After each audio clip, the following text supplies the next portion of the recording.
Nah, iki nduk, omahku nduk. Cuman keadaan yang ini iki wis suwi ra dienggo. Ayo Le, mudhun Le. Ya wis ora apa-apa to, Mas. Sing penting bareng sampean, Dik. Goreng nduk tasnya tak gawakne. Ayo Le, mlaku Le. Loh, kok lawangnya buka? Wah, anek sapa iki? Lho, apa lali ora dikunci lho. Monggo Mas, mlebet. Kula ajeng konsul. Oh iya iya. Ah, matur su. Ya wis matur suwun ya. Engko gampang ya. Oh nggih. Ayo Le, masuk. Mlebu nduk. Alah. Ayo Le. Nah, gini iki kamare Tole. Ya kan? Nah, kamare dhewe iki. Ini karek nyerpis ae. Karek pasang plafon, resiki. Wes. Ya biasa, benek bal-balan ki penak toh. Aku maunya di sini. Nang. Kamarmu lo bukan sini, di situ. Iki lo kamar ibu. Ini lho. Ya wis.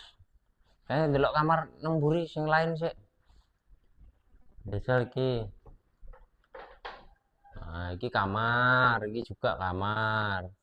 Iki kamar tapi digawe gudang. Loh, tapi kamarin kene nek papat lho, Dik. Ya terus? Lah anake gor siji berarti kan dhewe gawe telu meneh. Ya kan? Aku lo manut sampean wae lho, Mas. Arep selusin ya enggak apa-apa. Ya aja selusin. Ngapa to, Nang? Enggak lho, sesuk gawe kamar neh sijine lho, Nang, mburi Nang. Ayo ndelok dapur ae. Wah, cah cilik melok ae lho, Mas. Iki dapure wis tinggal resik-resik ae lho, Nduk. Iki dapure kae padha rusak kabeh. Ya wis sesuk dibener. Iki gudang, kene gudange. Oh iya, Mas. Yang kini kan hawanya agak panas yo. Masang AC sih. AC wis eneng tinggal masang tok to. Ya wis dipasang. Lah aku gur ngomong tok ket mau yo ngelak lho jane iki. Gawe-gawe opo, Nduk? Kopi apa-apa, Nduk? Beh. Kenangan wis tak tinggalke niki. Saiki kudu iso buka lembaran baru iki. Wis lah. Gak apa-apa.